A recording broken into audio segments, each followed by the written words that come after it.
Di sebuah tempat yang tersembunyi bernama Midlora, hiduplah 8 Astro Warden. Kayak Power Rangers, cuk. Nah, para Astro Warden ini tuh punya tugas buat ngejaga keseimbangan dan kedamaian di alam semesta. Ya, jadi ansipnya alam semesta lah. Jadinya ya, tiap waktu itu, para Astro Warden itu selalu muter-muter alam semesta buat ngawasin kedamaian alam semesta. Terus habis ngeronda muter-muter alam semesta, mereka balik ke Midlora buat istirahat. Pusreng, ngopi, sebat. Nah, terus tiap dari mereka ini tuh mewakili satu kebajikan, keberanian, kebaikan, keyakinan, kebijaksanaan. Terus tempatnya ini nggak tahu. Yo, Mas Muntun ini yang kayak informasi mistis separuh-separuh kok. Gak niat, cuk. Nah, di antara para Astro Warden ini, itu ada yang namanya itu YV. Seorang Astro Warden yang mewakili keyakinan. Sing penting yakin. Nah, si YV ini tuh dikenal sebagai Astro Warden terkuat. Dia ini tuh selalu ngejalanin tugasnya buat ngejaga kedamaian di alam semesta. Tapi di sisi lain, dia juga bertanya-tanya dalam dirinya. Kenapa aku bisa hidup? Bagaimana asal mula Midlora? Kenapa cuma ada 8 Astro Warden di dunia ini? Apakah Astro Warden abadi? Apakah di luar sana masih ada Astro Warden yang lain? Siapa Bjorka? Apakah Hachibi akan menguasai Konoha? Ya, pertanyaan-pertanyaan itu selalu ngebikin si Eve ini overthinking. Di luar nalar, coy. Lalu pada suatu ketika, pas para Astro Warden ini balik dari ngeronda, salah satu dari 8 singgasana Astro Warden ini kosong. Ya, ada satu Astro Warden yang hilang, yaitu si keberanian. Seiring waktu berlalu, tiap balik ngeronda, si Eve ini tuh selalu ngelihat singgasana si keberanian, dan singgasana itu selalu kosong. Terus pada suatu ketika, tiba-tiba singgasananya si keberanian ini memancarkan cahaya, dan tiba-tiba lahirlah si keberanian baru yang berbeda dengan si keberanian sebelumnya. Nah, setelah kejadian itu, pertanyaan-pertanyaan yang ngantui pikirannya si Eve ini terjawab. Akhirnya dia tahu, ternyata para Astro Warden ini cuma seperti alat. Mereka ngejalanin tugas mereka tanpa henti. Terus pas mereka udah kehabisan energi dan gak berguna, mereka bakal digantiin sama penerus mereka. Astro Warden hanyalah alat. Ya, meski si Eve ini udah tahu kebenarannya, dia tetap ngejalanin tugasnya buat ngejaga keseimbangan di alam semesta. Ya, dia nganggep kalau itu udah takdir hidupnya. Lalu pada suatu ketika, tiba-tiba muncul si Jas dan para Johnny-nya. Mereka ini ngebikin kerusuhan di alam semesta. Ya, mereka ini tuh ngejarah dan invasi planet-planet lain. Dan dihancurin juga. Nah, itu ngebikin ketidakseimbangan dalam semesta. Baiklah teman-teman, saatnya kerja. Dan akhirnya para Astro Warden ini pun berpencar buat ngebersihin Johnny-Johnny-nya si Jas yang udah kesebar di penjuru alam semesta. Terus si Eve sebagai Astro Warden terkuat ini ngegerebek si Jas di planetnya, di Castia. FBI, open up! Dan terjadilah pertarungan besar antara si Eve dan si Jas. Dan langsung kita lihat si Jas yang bergerak mengeluarkan skill kemarin spawn dan normalizationnya. Berusaha mencal, tapi si Eve dengan skill void flash yang masih cukup kuat untuk berhasil meratakan si Jas dan jodinya. Oh, ini bencana Bude Bangstar. Singkat cerita, si Eve ini pun menang dan si Jas ini sekarat. Nah, pas si Eve ini mau ngemusnahin si Jas, tiba-tiba muncul pintu kemana saja. The Block. Tiba-tiba muncul Nebula Chrono Rift, sebuah portal ruang waktu yang tercipta karena adu mekanik si kota sama si Martis. Ditambah lagi, ledakan energi Twilight Orb di Land of Dawn ini makin memperparah retakan ruang waktu itu. Jadinya Nebula Chrono Rift ini tersebar banyak di alam semesta. Dan nggak pikir panjang, Jas ini pun kabur lewat Nebula Chrono Rift itu.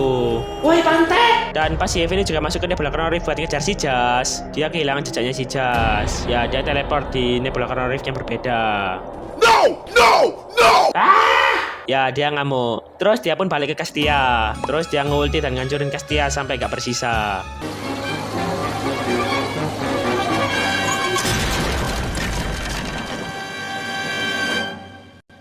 Nah, si Eve ini bertekad buat nemuin si Jas dan musnahin si Jas biar keseimbangan alam semesta ini kembali normal.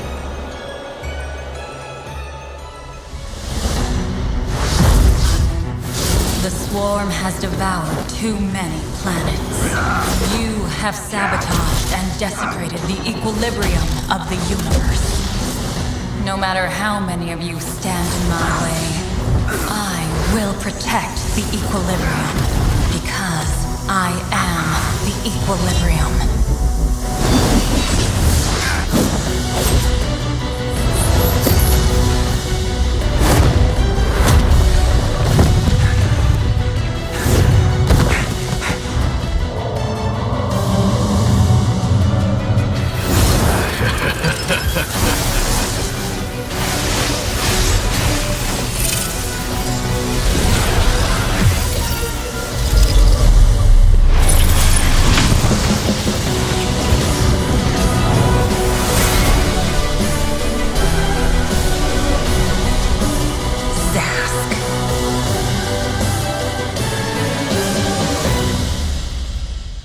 Nah tapi si Evan itu selalu telat selangkah sama si Jas. Jadinya tiap dia sampai ke planet yang diinvasi sama si Jas, planetnya ini udah hancur. Lo telat ngentot. Terus si Jas ini udah pergi. Ya meskipun kadang si Evan ini berhasil ketemu sama si Jas, tapi si Jas ini selalu bisa kabur lewat Nebula Chrono Rift. Dan si Evan ini pun selalu kehilangan jejaknya. Pantai. Siapa yang nyebab Nebula Chrono Rift ini? Tot, mending kita pergi diam-diam. Oke. Kita ke Explain aja. Woi. Lalu pada suatu ketika, si Eve ini ngelacak dan mengetahui kalau si Jas ini ada di suatu tempat yang bernama Land of Dawn. Anjay. Akhirnya dia OTW ke Land of Dawn. Nah pas OTW, si Eve ini ngira kalau Land of Dawn ini udah diratain sama si Jas. Tapi pas sampai, si Eve ini kaget. Land of Dawn ini masih berdiri kokoh. Oke sip, gue nggak telat. Akhirnya dengan kekuatannya dia nutup sementara setelah Nebula Chrono Rift biar si Jas ini nggak kabur.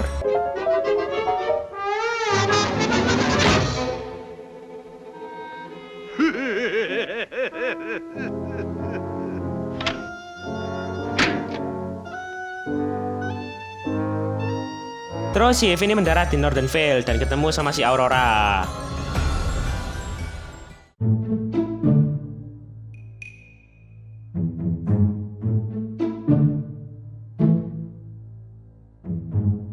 Nah, karena ngerasain kekuatan yang hebat, si Aurora ini pun nyoba nyamperin si Eve. Siapa kamu namanya siapa? Siapa namanya? Di mana rumahnya? Hah? Ya tapi si Eve ini bodo amat.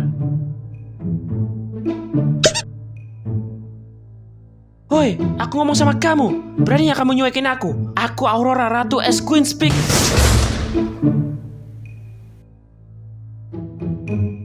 Akhirnya si Aurora ini pun pergi dan mantau si Eve dari jauh. Ya si Eve ini gak modelin si Aurora atau siapapun. Si Eve ini fokus ke tujuannya buat nyari si Jas. Soalnya dia yakin kalau Land of Dawn ini bakal jadi tempat pertarungan terakhir dia sama si Jas. Tamat.